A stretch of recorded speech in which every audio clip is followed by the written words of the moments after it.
আসসালামু আলাইকুম। কেমন আছেন সবাই? আশা রাখি ভালো আছেন। আমিও ভালো আছি আলহামদুলিল্লাহ। আজ আমি করে দেখাবো কাঁচা আমের বার্মিজ আচার। তো কাঁচা আমের বার্মিজ আচার করার জন্য আমি এখানে 2টা আম নিয়ে নিলাম কাঁচা। এখন তো আমের কাঁচা আমের দিন প্রায় শেষের পথে। এখন আম পাকতে শুরু করেছে। এখন পাকা আমেই বেশি খাওয়া যাবে। এগুলা যখন কাঁচা আম বের হয়েছিল নতুন নতুন বেশি না, সপ্তাহখানেক আগে, তখন আমি কাঁচা আম নিয়ে এসে এই আচারটা বানিয়ে নিলাম।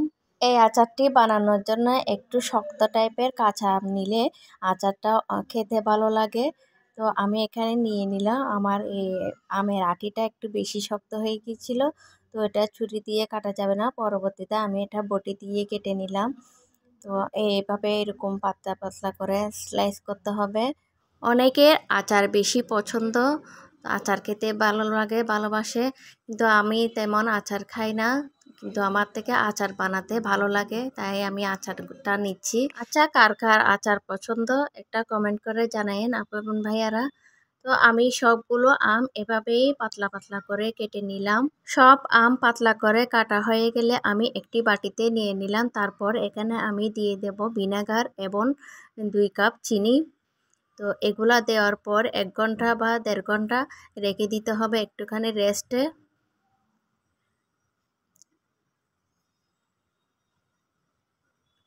এই আচারটা একটু টক ঝাল মিষ্টি হবে।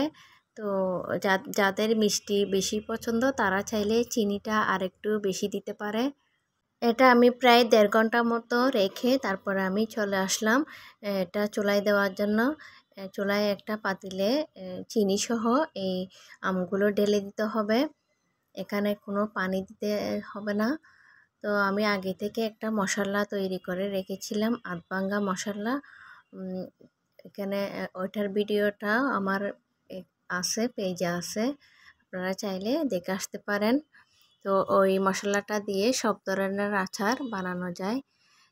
আমগুলো সিদ্ধ হওয়ার পর তারপর আমি এখানে আধভাঙ্গা মশলাটা দিয়ে দিলাম, হলুদ, মরিচ, লবণ এগুলা দিয়ে দিলাম।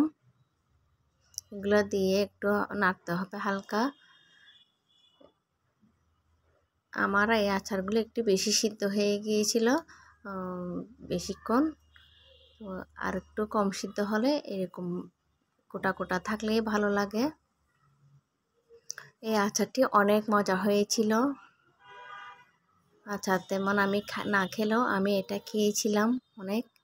তো এগুলো প্রায় শেষ হয়ে গিয়েছে এই আচারটি। তো আমার ভিডিওটি কেমন লেগেছে একটা কমেন্ট করে জানাইয়েন। ভালো লাগে থাকলে আমার সাথে থাকবেন সবসময়। তো আজকের মতো এই পর্যন্ত। খুদা হাফেজ, ভালো থাকেন, আসসালামু আলাইকুম।